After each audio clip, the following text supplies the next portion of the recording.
All right, everybody. So, welcome to week one market research and analysis. Now, this might be a unique first step, and that is because I like to know what I'm getting myself into when I'm starting a business. So, I think that the best first step is to do your market research and analysis, to understand the industry that you're getting into because you think you might have an idea of this industry because you have a great idea, but the nuances and the detail within an industry can be really hard to manage if you just jump right in. So I highly recommend that you conduct your market research and analysis first. So let's get right into it. Now I do have the slides up, so you can follow along with me or you can just listen because I'm going to read everything on the slide. I want to make sure that the way this information is presented to you is in a way that you don't need to be sitting in front of your computer. You could put your headphones in, put the phone down, and I'll narrate everything for you. So let's jump right into it.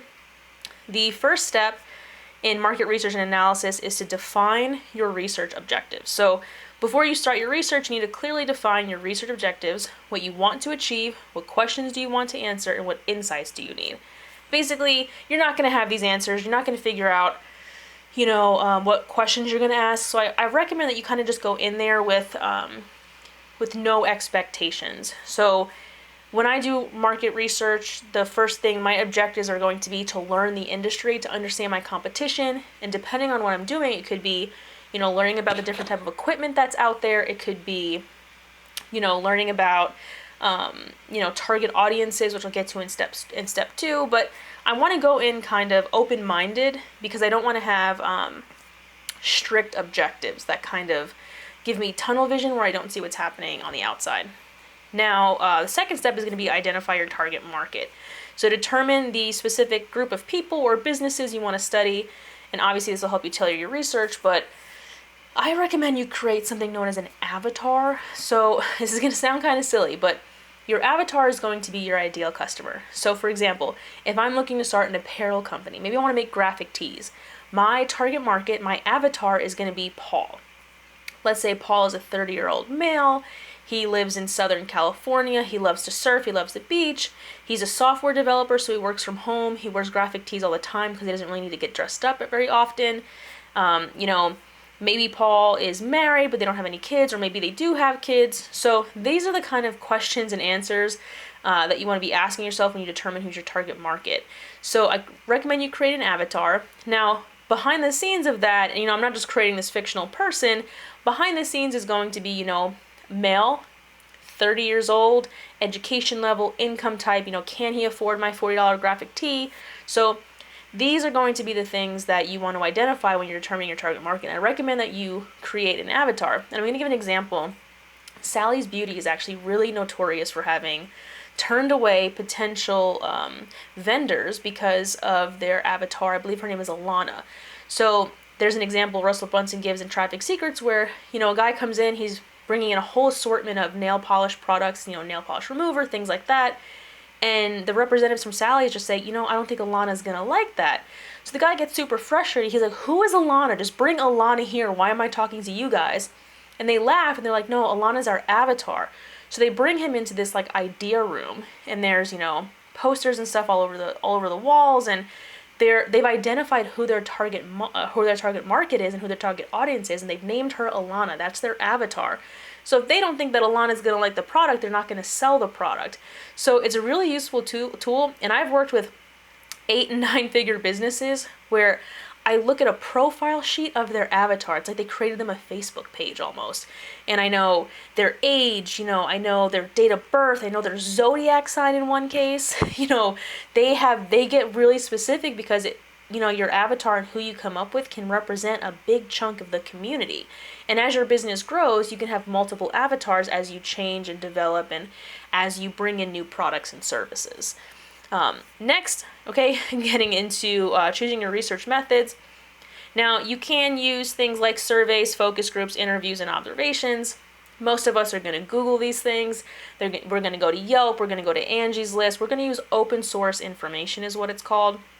I also recommend, if you're comfortable with reading research, I recommend that you go and look, even on Google Scholar, and look up some of the past research done in the business economy sector to determine the history of your market. Because if you're going into a market, let's say like tech or IT, that has, notoriously fluctuated just over the course of weeks and months and quarters, then I recommend you do a little bit more of that in-depth peer-reviewed research, but only if you're comfortable. It's not necessary.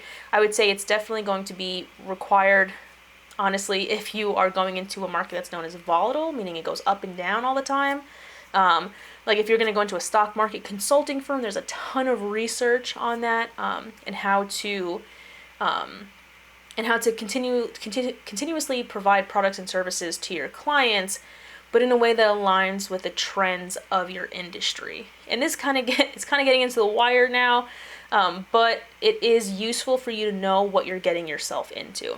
Last thing you're going to do is analyze your data, and I just recommend you just write down everything that you find. And this could be on a notepad, you could type it up. Either way, just write down what you took away from that research. So if your competitors are using really cool technology or equipment, you might want to write those things down and do further research on those specific components.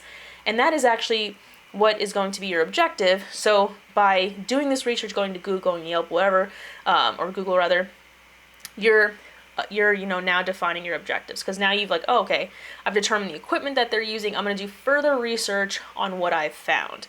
So that is why I save the objectives for last, unless you know what the purpose of your research is going to be, and then you can identify that in week 1. So I hope that didn't confuse you too much. There are a few more steps which we'll get to in a second.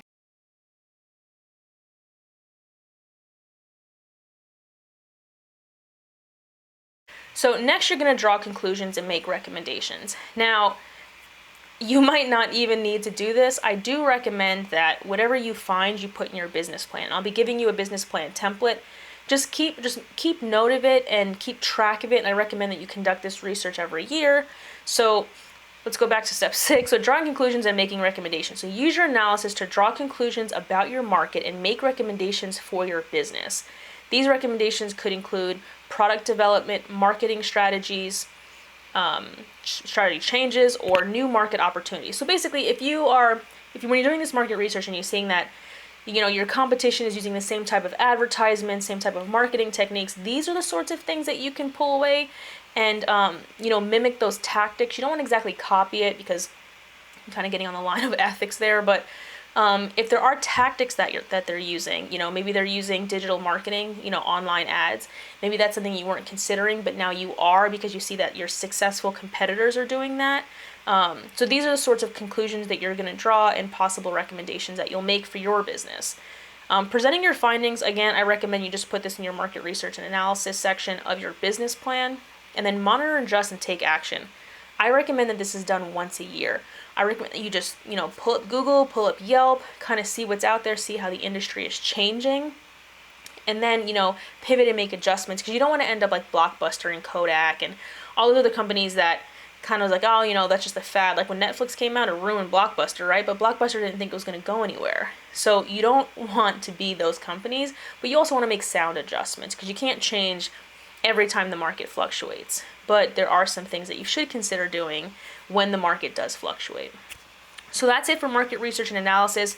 This part of the starting your business or running a successful business can sometimes be time consuming. So I highly recommend that you tackle this a little bit at a time, because it can be overwhelming and you can start to get a little bit of tunnel vision if you try to sit down and spend 3 hours doing market research. So I recommend every day, 20-30 minutes for about a week. You start to put together your market research and analysis section. Now, this can be done in conjunction with everything else that we're going to talk about for week 1 or phase 1, but I recommend that you do these things in order. Because market research does take a little bit of time, it can be done in conjunction with the other items that we're going to cover in week 1.